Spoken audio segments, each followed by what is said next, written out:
လက်နက်အပြည့်အစုံတပ်ဆင်ထားတဲ့အထူးကွန်မန်ဒိုစစ်သည်တစုဟာအစိုးရစစ်တပ်ရဲ့ဖမ်းဆီးခြင်းကိုခံထားရတဲ့လူသားချင်းစာနာထောက်ထားမှုဆိုင်ရာကယ်ဆယ်ရေးအဖွဲ့ကိုတွားရောက်ခဲ့တဲ့မှုအတွက်မြန်မာတော်လက်ကြီးတွေကိုအရှိန်ဟုန်နဲ့ချီတက်လာခဲ့ကြပါတယ်။သူတို့တွေကအများစုဟာအငြိမ်းစား US Delta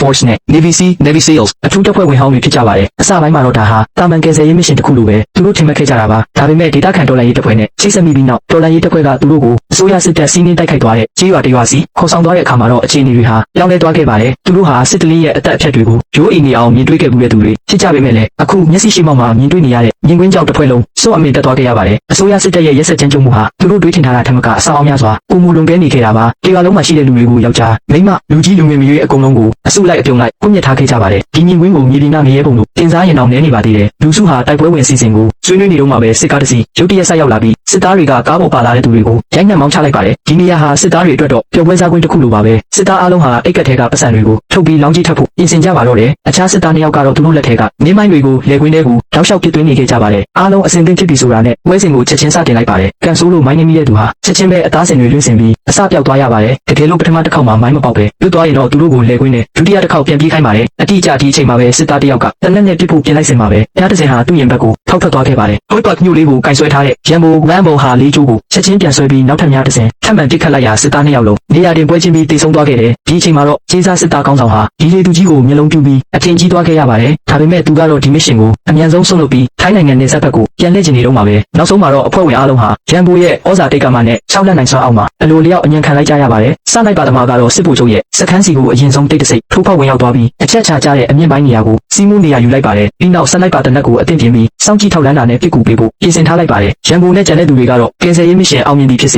မအောင်မြင်သည်ဖြစ်စေ15မိနစ်ပြည့်ရင်စုရက်ကိုပြန်လာပြီးဆုတ်ခွာကြဖို့သဘောတူကတိပြုခဲ့ကြပါတယ်။ဒီအချိန်မှာတော့စစ်ဗိုလ်ချုပ်ရဲ့စစ်သားတွေဟာဖမ်းဆီးခေါ်ဆောင်လာတဲ့မင်းကလေးငယ်တွေကိုအသုံးချပြီးပျော်ပါတောက်စားနေကြပါတယ်။ကရင်လူမျိုးလက်ပြရဲ့ကူညီမှုကြောင့်သူတို့အဖွဲ့ဟာစစ်စခန်းတွေကိုအောင်မြင်စွာခိုးဝင်နိုင်ခဲ့ပါတယ်။အဖွဲ့ဝင်တွေဟာစခန်းတွင်းနေရာအသီးသီးမှာကားပေါ်ကနေတယောက်ပြီးတယောက်စင်ကြက်ရိတ်ခဲ့ပြီးဓာတ်စာခံတွေကိုပိတ်လောင်ထားတဲ့နေရာကိုလူခွဲရှာဖွေကြပါတော့တယ်။ရန်ကုန်ဟာဝါချင်းတောင်းတွေရဲ့ဘေးမှာအသက်ရှင်ကျန်ရစ်နေတဲ့တာသနာပြုဆရာနှစ်ယောက်ကိုအရင်ဆုံးရှာတွေ့ခဲ့ပါတယ်။ထို့နောက်မှာတော့ကရင်လူမျိုးလမ်းပြကလည်းဖမ်းဆီးခံထားရတဲ့မင်းကလေးနှစ်ယောက်ကိုကယ်ထုတ်နိုင်ခဲ့ပါတယ်။ဒီအချိန်မှာရန်ဘိုဟာမိုးတဲထန်စွာရွာသွန်းနေတဲ့ကြားကခရစ်ယာန်တီလာရှင်မလေးကိုပိတ်လောင်ထားတဲ့နေရာကိုရှာဖွေတွေ့ရှိသွားခဲ့ပါတယ်။ဒါပေမဲ့မူရစ်နေတဲ့စစ်အရာရှိတယောက်ဟာထိုနေရာစီကိုရှောက်လန်းလာခဲ့ပါတယ်။ရန်ဘိုဟာတခြားနည်းလမ်းမရှိတော့တဲ့အတွက်ဝက်ချန်လေးကိုတိတ်တဆိတ်ပုံအောင်ပြီးအခွင့်အရေးကိုစောင့်ဆိုင်းနေလိုက်ရပါတယ်။အခုဆိုရင်စုတ်ခွာဖို့ချိန်ဆထားတဲ့အချိန်ကိုရောက်ရှိလို့လာခဲ့ပါပြီ။စလိုက်ပါသမားဟာသူ့ရဲ့ Barrett 109တဲ့စလိုက်ပါတနက်ကြီးနဲ့စခန်းတကားဆောင်တဲ့တင်းသမားတွေကိုတစ်ချက်ထင်းနဲ့လွင့်ထွက်သွားအောင်ပစ်ခတ်လိုက်ပါတယ်။ဝိညာဉ်မှာနှုတ်ထွက်သွားစေမယ့်အချက်ပါပဲ။ထို့နောက်မှာတော့လူစုဟာစခန်းရဲ့အိမ်မက်တကားကြီးကနေအမြန်ဆုံးဆုတ်ခွာဖို့ပြင်ကြပါတယ်။ဒါပေမဲ့မူရစ်နေတဲ့စစ်အရာရှိကတီလာရှင်မလေးကိုအခန်းထဲကိုအတင်းအဓမ္မဆွဲခေါ်ပြီးစောရကတက်ဖို့ပြင်နေတာကြောင့်ရန်ဘိုဟာတီလာရှင်မလေးကိုမကယ်ထုတ်နိုင်သေးပဲဆုတ်ခွာနိုင်ခြင်းမရှိသေးပါဘူး။ဆုတ်ခွာမဲ့နေရာကိုရောက်ရှိသွားတဲ့ကျေးစားစစ်သားကောင်းဆောင်ကတော့ရန်ဘိုကိုဆက်မဆောင်တော့ဖို့ဆုံးဖြတ်လိုက်ပေမဲ့စလိုက်ပါသမားကတော့ဒါကိုပြင်းပြင်းထန်ထန်ကန့်ကွက်ခဲ့ပါတယ်။အခြားတစ်ဖက်မှာတော့စစ်အရာရှိကခါဘက်ကိုဖြုတ်ဖို့ပြင်နေတော့မှပဲရန်ဘိုက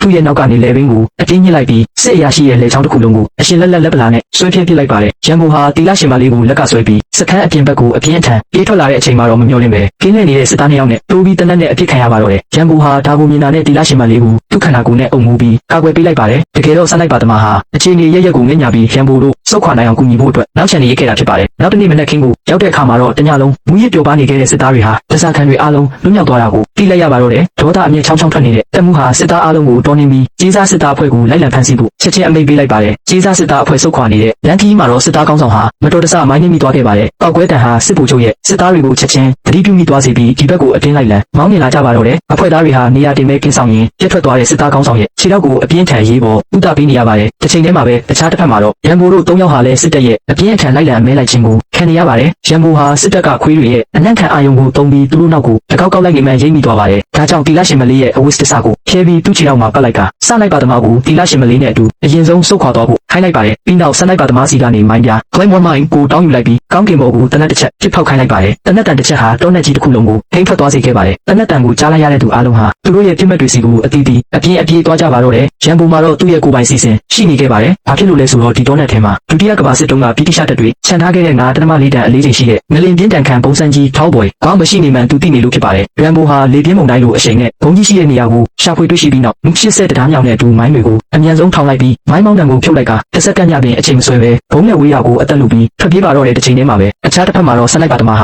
တီလာရှင်မလေးကိုခေါ်ပြီးကျေးစားစစ်သားအဖွဲ့ကြိုတင်သတ်မှတ်ထားတဲ့စုတ်ခွာမဲ့နေရာကိုရောက်ရှိသွားခဲ့ပါပြီ။ဒါပေမဲ့သူက Barrett 109တဲ့စလိုက်ပါတနက်ကြီးနဲ့အခြေအနေကိုလမ်းကြည့်လိုက်တဲ့အခါမှာတော့သူ့ထက်အရင်ရောက်နေနေတဲ့အဖွဲ့သားတွေနဲ့တာသနာပြုဆရာနှစ်ယောက်ဟာမြန်မာစစ်တပ်ရဲ့ဖမ်းဆီးခြင်းကိုခံထားရတာကိုမြင်လိုက် လိုက်ရပါတယ်ပြီးတော့အခြားတစ်ဖက်တောင်ကုန်းပေါ်မှာလည်း10.9 မီလီမီတာနဲ့ round လေး17ကြီးတစ်လက်ကိုဆင်ပြီးစောင့်ကြက်နေရကိုတွေ့လိုက်ရပါတယ်အင်အားကြီးမများတဲ့စနိုက်ပါသမားဟာတခြားနည်းလည်းမရှိပဲဒီနေရာကနေပဲဆက်လက်စောင့်ကြည့်နေရပါတော့တယ်ဒီအချိန်မှာပဲအခြားတစ်ဖက်ကနေရန်ဘူးရုတ်တရက်ပေါ်လာပြီး17သမားကိုအနောက်ကနေလေပင်းညစ်တက်ပစ်လိုက်ပါတယ်ပြီးနောက်နှစ်17ကြီးကိုချက်ချင်းလွှဲကင်လိုက်ပြီးမောင်းသူကိုအနီးကပ်ပစ်တက်လိုက်ပါတယ်အားလုံးစော့အံ့ဩသွားကြစင်မှာပဲရန်ဘူးဟာတနက်ပြောင်းဝကိုတောင်အောက်ကစစ်တပ်စီတို့လှည့်လိုက်ပြီးတရားဆက်ပြစ်ခတ်ပါတော့တယ်တနက်ကြီးထိမှန်တဲ့သူမှန်သမျှချက်ချင်းခန္ဓာကိုယ်တွေပျက်စီးကုန်ကြပါတယ်ဒါကိုမြင်လိုက်ရတဲ့စနိုက်ပါသမားကလည်းသူ့လက်ထဲကစနိုက်ပါတနက်ကြီးနဲ့ချက်ချင်းပြစ်ကူပေးပါတော့တယ်ဒီလိုမြင်ကွင်းမျိုးကိုမြင်တွေ့လိုက်ရတဲ့တိမ်ဟာစစ်ပွဲရဲ့ရက်စက်မှုနဲ့တွေးထွက်တန်ယူဖြစ်မှုတွေကိုအမှန်တကယ်သဘောပေါက်သွားနိုင်ပါတယ်ဒါပေမဲ့ဒါဟာစစ်ပွဲတစ်ခုရဲ့ရေခဲတောင်ဖြားနာကရက်စက်ကြမ်းကြုတ်မှုအပိုင်းစားလေးတစ်ခုသာရှိပါသေးတယ်ဒီအချိန်မှာတော့တေမင်းနဲ့ရင်ဆိုင်ခဲ့ရတဲ့ကျေးဇူးစစ်သားတွေဟာလည်းသူတို့ရဲ့တဦးချင်းတိုက်ခိုက်ရေးစွမ်းရည်တွေကိုအပြည့်အဝထုတ်ဖော်ပြသလာကြပြီးတိုက်ခိုက်ရေးစွမ်းရည်တွေဟာရုတ်တရက်မြင့်တက်လာခဲ့ပါတယ်သူတို့ဟာမြေပြင်ပေါ်ကကောက်ရတဲ့ rifle တွေနဲ့တရုတ်လုတ်တိုက်